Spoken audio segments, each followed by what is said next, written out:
Hey yo, what's happening? What it is, what it do? It's your boy Still Man, and I got another reaction today. We back at it, we still at it. You feel me? What I got for y'all today? What is we watching today? What are we watching today? How good was Prime Jeff Hardy actually? I was there. I witnessed it firsthand. He was big as Obama. I knew more about Jeff Hardy than I knew about the president. It's facts. But if you ain't know, you gonna learn today. I'm shut up. We're gonna get into it. If you grew up in the 2000s, you knew Jeff Hardy as the coolest man on the planet. Facts. The dude just had a different aura and a unique vibe that nobody could replicate. Kids loved him because he did insane high-flying moves. Older fans loved him because he'd been grinding since the Attitude Era with his brother Matt, and he just had a special charisma that made fans connect to him. But here's the thing. For the longest time, WWE saw Jeff as just a mid-card guy. Sure, he could win some Intercontinental Championships and get the crowd hyped, but they weren't convinced that he was main event material. Additionally, Jeff had always dealt with personal issues that made him unreliable. However, in 2008, everything changed. This was when Jeff finally got that main event push fans had been begging for. A 2-year stretch where Jeff went from upper mid-card to WWE champion to world heavyweight champion. Now, mind you, I wasn't there for everything. I was born in '02, so when he was doing his thing back then, I ain't know nothing about it. It wasn't until I got into it till 2008, 2009. That was peak for me. Friday Night SmackDown was lit because of him. Because of him. I was like, ooh. There was some good times, though. Good times. The crowd reactions were insane, the matches were legendary, and the storylines hit different because you could feel how much it meant to him and the fans. Yes, sir. So let's take a trip down memory lane and revisit the incredible prime of Jeff Hardy. Let's relive the daredevil moments, the title wins, and the inspirational rise of an enigma into an icon. Crazy. Crashing. Our story starts in late 2007. At Armageddon, Jeff shocked the wrestling world by beating Triple H clean to become the #1 contender for the WWE Championship. Jeff was the underdog. Triple H was supposed to win easy, but Jeff got the upset victory with a simple roll-up, and the crowd went nuts because finally their guy was getting a shot at the big one. This set up Jeff Hardy versus Randy Orton at Royal Rumble 2008 for the WWE Championship. Orton made it personal by punting Matt Hardy in the head and sending him to the hospital. Jeff got his revenge in one of the most iconic Raw moments ever by hitting a Swanton bomb off the top of the Raw stage onto Orton. Every week, the fans were getting louder for Jeff, and you could feel the momentum building. Royal Rumble was Jeff's night to prove himself. It was Jeff's chance to show everyone that he belonged in the main event. This was his first real shot at the WWE Championship, and he hung with Orton for the entire match. He was so close to winning that title, but Orton caught him with an RKO at the perfect moment. Still, even in defeat, Jeff showed everyone he was main event talent. It looked like the beginning of Jeff's main event push, and WWE had big plans for him. But then, things went south. Right when Jeff had all the momentum in the world, he got suspended for 60 days for violating WWE's wellness policy. The timing is what made it even worse. He was supposed to win the Money in the Bank match at WrestleMania, but they... And it hurts. And I seen in the interview, he was as big as John Cena at that time. He was selling more stuff than John Cena was. That's how much people love this man. And just feeling I know everybody dealing with something. It sucks. Cause he was that dude. And we can only wonder what if none of that happened. He would have been the top dog. It hurt me, man. They had to remove him from the match completely. Fans were crushed and angry with Jeff. After years of waiting for his big push, he threw it all away with poor decisions. It felt like the same old Jeff Hardy letting everyone down when it mattered most. But this wasn't the end for Jeff. In fact, this is where his rise truly began. Come back. Jeff returned from his suspension in May 2008, and you could tell he was hungry to prove himself again. He came back beating Umaga and had the crowd rallying behind him once again. But the real story started when he got drafted to SmackDown in June. This was a fresh start for Jeff, and WWE was ready to give him another shot at the main event. By September, Jeff found himself in a WWE Championship scramble match at Unforgiven. Now, if you don't remember how these matches worked, it was pure chaos. You had 5 guys fighting for 20 minutes, and whoever got the last pinfall when time expired won the title. With literally 15 seconds left on the clock, both Jeff and Triple H went for pins at the same time. Triple H got his count just 1 second before Jeff did, and just like that, Jeff missed his dream of becoming WWE Champion by 1 freaking second. But that near miss just made fans want it even more for Jeff. The crowd reactions kept getting louder every time he came out. You could see signs everywhere rooting for Jeff, and people just genuinely loved this guy. At No Mercy, Jeff earned another shot at Triple H for the WWE Championship. This wasn't some fluke where Jeff got lucky. He went toe-to-toe with Triple H for 15 minutes of back-and-forth action. Jeff hit the twist of fate, climbed to the top rope for the Swanton Bomb, and the crowd was losing their minds. He nailed it and went for the cover, but Triple H reversed it into a roll-up and got the 3 count. Great match. Lovely callback to their encounter from last year where Jeff won by roll-up, but the finish proved something else. Jeff wasn't a mid-card talent anymore. Triple H himself had to steal that victory because Jeff was right there with him the whole time. Jeff got another shot at Cyber Sunday, but came up short again. But the fans never gave up on him. If anything, the support got stronger after each near miss. Jeff was so frustrated that he went to SmackDown General Manager Vicky Guerrero and begged for one more chance. Vicky straight up told him that he didn't have what it takes to be WWE Champion, and that's when Jeff snapped. He started attacking everyone.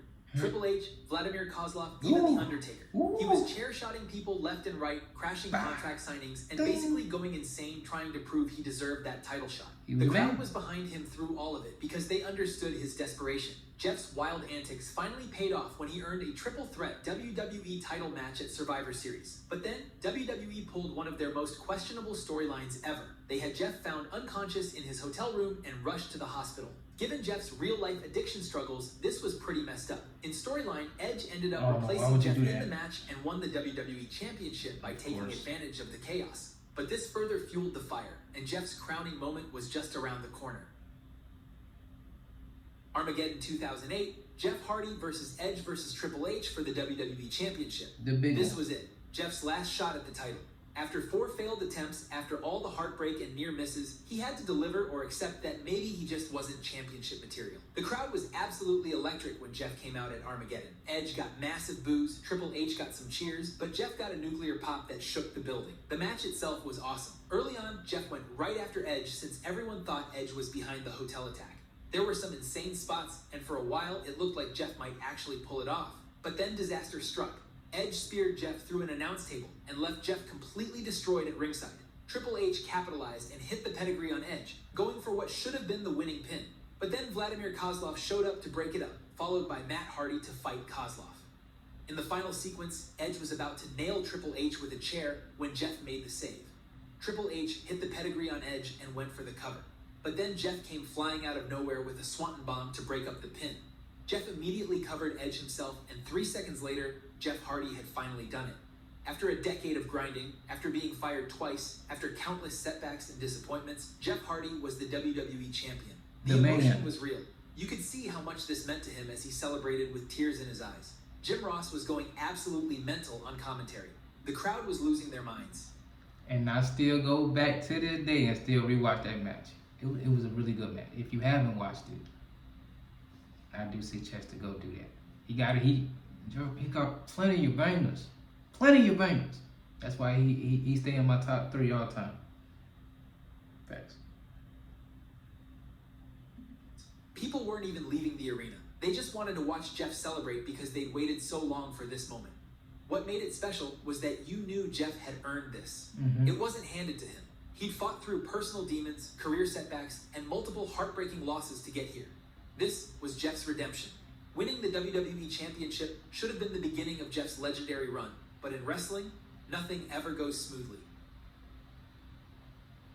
Jeff's first WWE title reign got cut short by family drama when his own brother Matt turned on him at Royal Rumble 2009 and cost him the title. The storyline was that Matt was jealous of Jeff's success and had been sabotaging him all along, causing those accidents and basically being the worst brother ever. After settling things with Matt in an I Quit match at Backlash, Jeff set his sights on bigger things, the World Heavyweight Championship. He won a fatal 4-way to earn a shot at Edge's title at Judgment Day, but Matt interfered again to cost Jeff the match. But Jeff wasn't going to stay down. He bounced back, beat Edge in a non-title match, and earned the right to pick the stipulation for their rematch at Extreme Good Rules. times, Of man. course, Jeff being Jeff, picked a ladder match.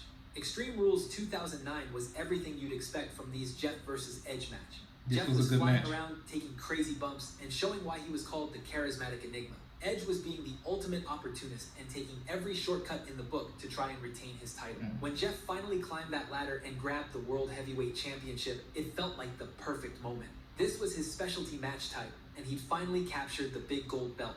The crowd was going nuts because Jeff had proven he wasn't just a one-time WWE champion. He was legit main event material. But then CM Punk happened.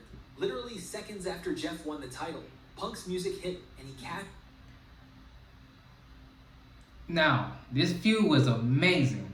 I hated Punk and I hated him for years. Years. It took me a while for me to be like, okay, he not mid. But man, this is such good. I like the memories, bro. The memories. SmackDown was lit.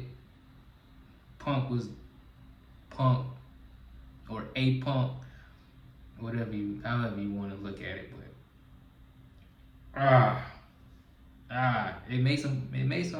it was some good TV. cashed in his Money in the Bank briefcase. Jeff was exhausted from the ladder match, I was and so Punk mad. capitalized immediately. Just like that, Jeff's moment of glory was snatched away. This started one of the most personal feuds of 2009 and set the stage for Jeff's final chapter. The feud with CM Punk became the defining storyline of Jeff's final months in the WWE. You had Punk representing everything WWE wanted in a champion, while Jeff represented the opposite. Punk would cut these brutal promos about Jeff's lifestyle choices. He'd call him a hypocrite for being a role model to kids while making poor personal decisions, while Jeff had the support of the crowd and kept fighting for the fans. Their matches were awesome because they had completely different styles. Punk was all about technical wrestling and submission holds, while Jeff brought the high-flying chaos that made him famous. At the Bash, Jeff actually won by disqualification when Punk kicked the referee, but titles don't change hands via disqualification. Then at Night of Champions, Jeff got his lick back and won his second World Heavyweight Championship. He made his first successful title defense against John Morrison the next week on SmackDown. But then came the match that defined this feud, the tables, ladders, and chairs match at SummerSlam 2009. This should have been Jeff's specialty since he made his name in ladder matches with the Hardys. The build was perfect, with Punk continuing to attack Jeff's character while Jeff just wanted to prove himself in the ring. The TLC match itself was a classic, with a crazy spot featuring Jeff performing a swanton bomb through the announce table, but Punk walked out as the champion. Their final encounter came the following week on SmackDown, a steel cage rematch with the added stipulation of loser leaves WWE. When Punk escaped the cage and the situation dawned upon the fans, you could feel the air being sucked out of the stadium. I watched that match live.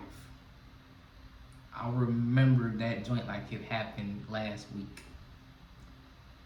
I was beyond hurt because it was like, no, well, who's gonna be on SmackDown now? I don't want to watch it no more. And then he came out the next week. CM Punk came out the next week dressed up. I was like, See, that's why I ain't like him. He was something else. I would say that. But I'm a dog though. You had fans crying, and the arena paid tribute as Jeff's WWE run came to an end. The loser leaves WWE stipulation was actually a work to write Jeff off TV so he could heal his injuries. Jeff was dealing with neck problems, 2 herniated discs in his lower back, and restless leg syndrome.